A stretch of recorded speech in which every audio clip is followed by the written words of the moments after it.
안녕하세요. 오늘은 이상 패턴 탐지 및 알림 시스템에 대해 알아보겠습니다. 시스템 운영 중 발생하는 이상 패턴을 자동으로 감지하고 슬랙이나 이메일로 즉시 알림을 받는 방법을 배워봅니다. 실무에 바로 적용 가능한 모니터링 시스템 구축 가이드입니다. 이 과정에는 7개의 퀴즈도 포함되어 있으니 함께 풀어보세요. 오늘 학습할 내용을 살펴보겠습니다.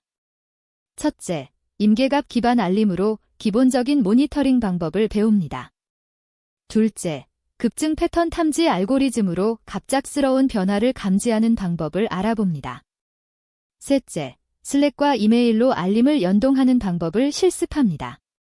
넷째, 알림 중복 방지 로직으로 알림 피로도를 줄입니다. 다섯째, 심각도별 알림 분류로 우선순위를 정합니다. 마지막으로 알림 이력 관리로 분석과 리포팅을 가능하게 합니다. 임계갑 기반 알림은 시스템 모니터링의 가장 기본적인 방식입니다. CPU, 메모리, 디스크 같은 시스템 매트릭이 미리 설정한 기준치를 초과하면 자동으로 알림을 발송합니다. 예를 들어 CPU 사용률이 80%를 넘으면 경고 알림을, 메모리가 90%를 넘으면 위험 알림을 보내는 식입니다. 디스크 용량 부족도 사전에 감지하여 서비스 장애를 예방할 수 있습니다. 효과적인 임계갑 설정을 위해서는 먼저 시스템의 정상 상태를 파악해야 합니다. 평소 사용률의 베이스라인을 분석하고 그보다 높은 지점에 임계갑을 설정합니다. 너무 낮게 설정하면 오탐이 많아지고 너무 높으면 문제 감지가 늦어집니다. 보통 워닝과 크리티컬 두 단계로 설정하여 단계적으로 대응합니다. 서비스 특성에 맞게 커스텀 임계갑을 정의하는 것이 중요합니다. 이제 파이썬으로 CPU 모니터링을 구현해 보겠습니다. 슈틸 라이브러리의 CPU% 함수를 사용합니다. 여기서 중요한 것은 인터벨 파라미터입니다. 인터벨을 1로 설정하면 1초 동안의 평균 CPU 사용률을 측정합니다. 순간적인 스파이크를 제외한 안정적인 값을 얻을 수 있죠. 측정된 값이 90%를 넘으면 크리티컬, 80%를 넘으면 워닝을 반환하고 그 외에는 OK 상태를 반환합니다. 단순 임계갑만으로는 점진적인 증가나 급격한 스파이크를 구분하기 어렵습니다. 예를 들어 평소 CPU 사용률이 20%인 서비스가 갑자기 70%로 올랐다면 80% 임계갑 이하지만 분명 이상 상황입니다. 이런 급증 패턴을 탐지하기 위해 이동평균을 활용합니다. 이동평균으로 정상 베이스라인을 산출하고 표준 편차를 기반으로 이상치를 탐지합니다. 이동평균은 최근 n개의 데이터 포인트 평균을 계산하는 방식입니다. 일시적인 노이즈를 제거하고 실제 트렌드만 추적할 수 있습니다. 보통 5분 또는 15분 윈도우를 사용합니다. 급증 판단 기준은 현재 값이 이동평균의 2배를 초과할 때로 설정하는 것이 일반적입니다. 이렇게 하면 평소 대비 갑작스러운 변화를 효과적으로 감지할 수 있습니다. 이동평균 기반 급증 탐지를 구현해 보겠습니다. 파이썬의 딕를 사용하여 슬라이딩 윈도우를 구현합니다. 맥슬렌 파라미터로 윈도우 크기를 10으로 제한합니다. 새 값이 들어오면 자동으로 오래된 값이 제거됩니다. 체크 스파이크 메서드에서 현재 값이 평균의 2배를 초과하면 true와 함께 증가 비율을 반환합니다. 충분한 데이터가 쌓이기 전에는 일단 정상으로 판단합니다. 슬랙 연동은 인커밍 웹훅을 사용하면 간편합니다. 슬랙 앱에서 웹훅 URL을 생성하고 그 URL로 HTTP 포스트 요청을 보내면 됩니다. 별도의 봇을 개발할 필요 없이 특정 채널로 메시지를 바로 전송할 수 있습니다. 채널별로 알림을 분류할 수 있고 넷멘션으로 담당자를 즉시 호출할 수도 있습니다. 팀 전체가 실시간으로 알림을 확인할 수 있어 협업에 매우 효과적입니다. 슬랙 알림 전송 함수를 구현해 보겠습니다. 리퀘스트 라이브러리로 웹훅 URL에 포스트 요청을 보냅니다. 심각도에 따라 메시지 색상을 다르게 설정합니다. 크리티컬은 빨간색, 워닝은 주황색으로 구분하여 시각적으로 긴급도를 파악할 수 있게 합니다. 여기서 중요한 것은 타임아웃 파라미터입니다. 10초로 설정하면 슬랙 서버 문제가 있어도 모니터링 스크립트가 멈추지 않고 다음 작업을 계속할 수 있습니다. 중요한 알림은 슬랙뿐만 아니라 이메일로도 전송하여 이중으로 확인합니다. SMTP 서버를 직접 사용하거나 샌드그리드 같은 이메일 API 서비스를 활용할 수 있습니다. HTML 템플릿을 사용하면 표 형태로 매트릭을 보여주거나 그래프를 첨부하여 가독성을 높일 수 있습니다. 로그 파일을 첨부하여 상세 정보를 함께 전달하는 것도 좋은 방법입니다. 동일한 문제가 지속될 때 몇 초마다 알림이 발송되면 어떻게 될까요? 알림 피로도가 급증하여 정작 중요한 알림도 무시하게 됩니다. 이를 방지하기 위해 쿨다운 기간을 설정합니다. 한 번 알림을 보낸 후 일정 시간 동안은 같은 알림을 다시 보내지 않는 것이죠. 이렇게 하면 알림 피로도가 감소하고 실제 중요한 알림에 집중할 수 있으며 시스템 부하도 줄어듭니다. 쿨다운 관리에서 중요한 점은 알림 유형별로 별도의 쿨다운을 관리해야 한다는 것입니다. 만약 전혀 쿨다운만 사용하면 CPU 알림 발송 후 5분간 디스크 알림도 차단됩니다. 하지만 CPU 과부하와 디스크 부족은 완전히 다른 문제이므로 각각 알림을 받아야 합니다. 유형별로 독립적인 쿨다운을 관리하면 동시다발적인 문제에도 적절히 대응할 수 있습니다. 쿨다운 매니저를 구현해 보겠습니다. 딕셔너리로 알림 유형별 마지막 발송 시간을 관리합니다. 캔센드 메서드에서 해당 유형의 마지막 알림 시간과 현재 시간을 비교합니다. 쿨다운 기간이 지났으면 true를 반환하여 알림 발송을 허용합니다. 레코드 얼러트 메서드로 알림 발송 시 시간을 기록합니다. 이렇게 하면 CPU 쿨다운과 디스크 쿨다운이 독립적으로 작동합니다. 알림을 인포, 워닝, 크리티컬로 분류하면 대응 우선순위가 명확해집니다. 인포는 참고용 정보로 로그 분석이나 리포팅에 활용됩니다. 워닝은 주의가 필요한 상황으로 업무 시간 내에 확인하면 됩니다. 크리티컬은 즉시 대응이 필요한 긴급 상황입니다. 심각도에 따라 알림 채널을 다르게 설정할 수 있습니다. 크리티컬만 당직자에게 전화 알림을 보내는 식으로 말이죠. 심각도를 분류할 때 단순 수치만 보면 안 됩니다. CPU가 80%라도 사용자 응답 지연이 발생한다면 크리티컬로 격상해야 합니다. 반면 배치 작업으로 CPU가 95%여도 서비스에 영향이 없다면 워닝으로 충분할 수 있습니다. 핵심은 비즈니스 영향도입니다. 서비스 가용성, 사용자 경험, SLA 준수 여부를 기준으로 심각도를 판단해야 실질적으로 도움이 됩니다. 알림 이력을 데이터베이스에 저장하면 패턴 분석과 리포팅이 가능해집니다. 로그 파일과 달리 SQL 쿼리로 특정 기간의 알림 통계를 빠르게 집계할 수 있습니다. 인덱스를 활용하면 대용량 데이터에서도 빠른 검색이 가능합니다. 트랜잭션으로 데이터 무결성을 보장할 수 있고 장기 트렌드 분석을 통해 시스템 개선점을 발견할 수 있습니다. 알림 이력을 SQLite에 저장하는 함수를 구현해 보겠습니다. 커넥션을 열고 인서트 쿼리로 알림 유형, 심각도, 메시지, 생성 시간을 저장합니다. 실제 운영 환경에서는 포스트그러SQL이나 MySQL 같은 관계형 데이터베이스를 사용하는 것이 좋습니다.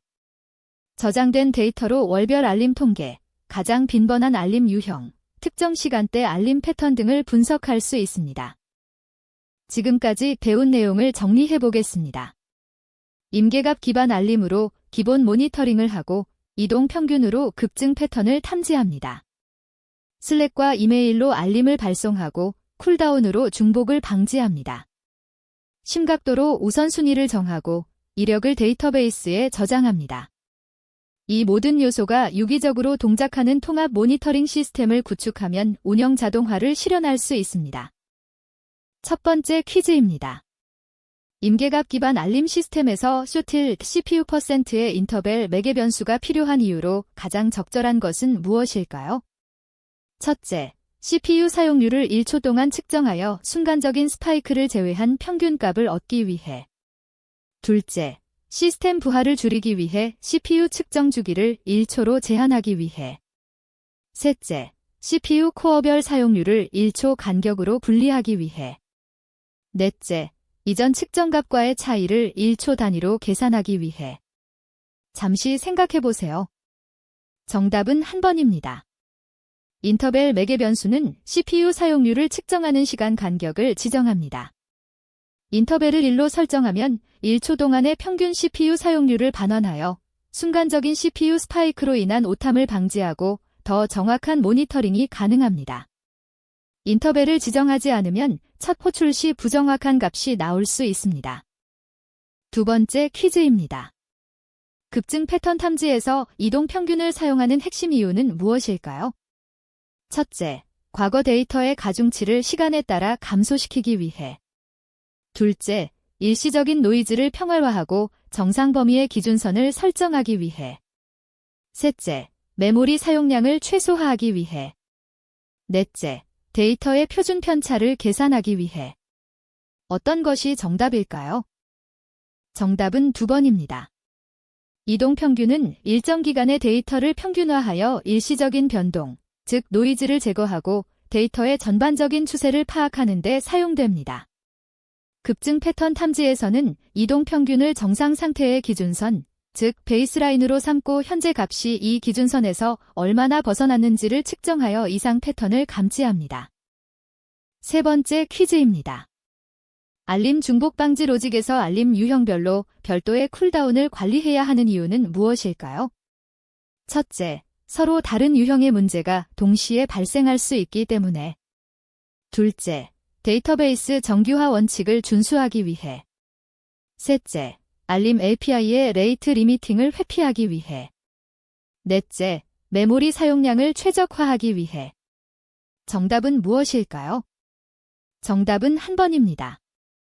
알림 유형별로 별도의 쿨다운을 관리하는 것은 CPU 과부하와 디스크 부족처럼 서로 다른 종류의 문제가 동시에 발생할 수 있기 때문입니다. 전혀 쿨다운만 사용하면 CPU 알림 쿨다운 중에 디스크 알림이 차단되어 중요한 문제를 놓칠 수 있습니다.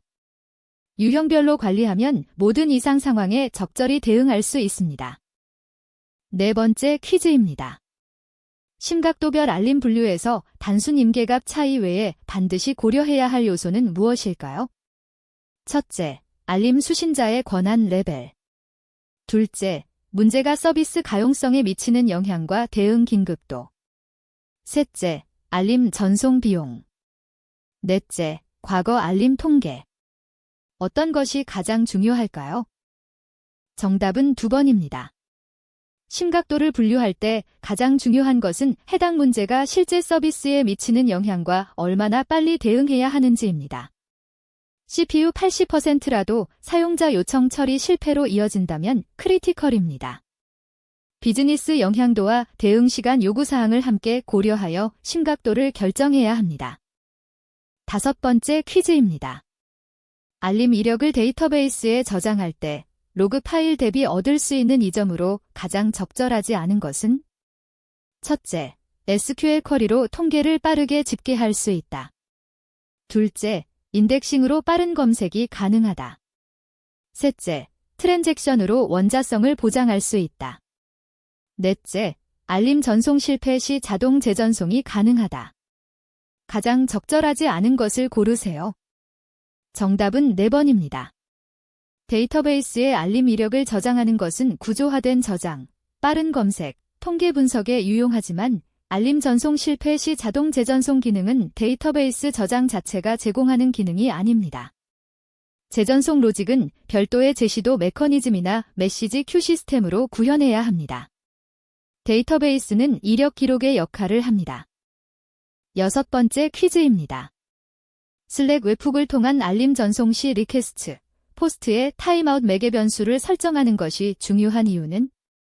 첫째, 슬랙 API의 레이트 리미팅 정책 준수. 둘째, 네트워크 문제로 인해 모니터링 스크립트 전체가 중단되는 것을 방지. 셋째, 알림 전송 우선순위 제어. 넷째, JSON 직렬화 시 메모리 오버플로우 방지. 정답은 무엇일까요? 정답은 2번입니다. 타임아웃 매개 변수는 HTTP 요청이 응답을 기다리는 최대 시간을 제한합니다.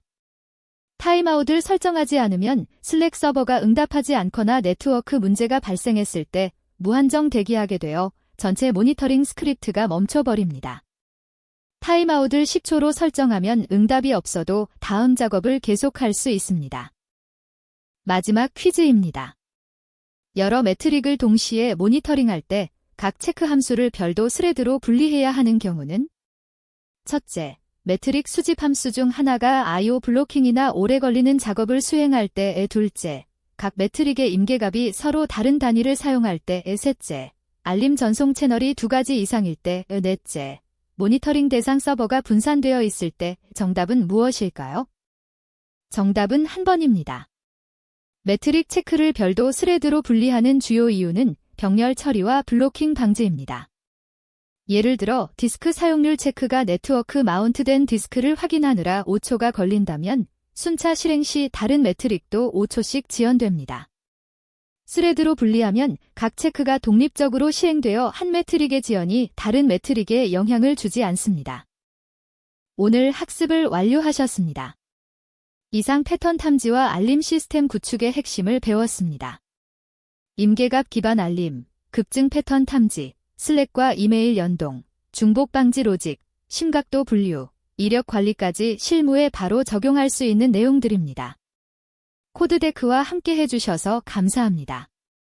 실제 운영 환경에 적용해 보시고 다음 강의에서 또 만나요.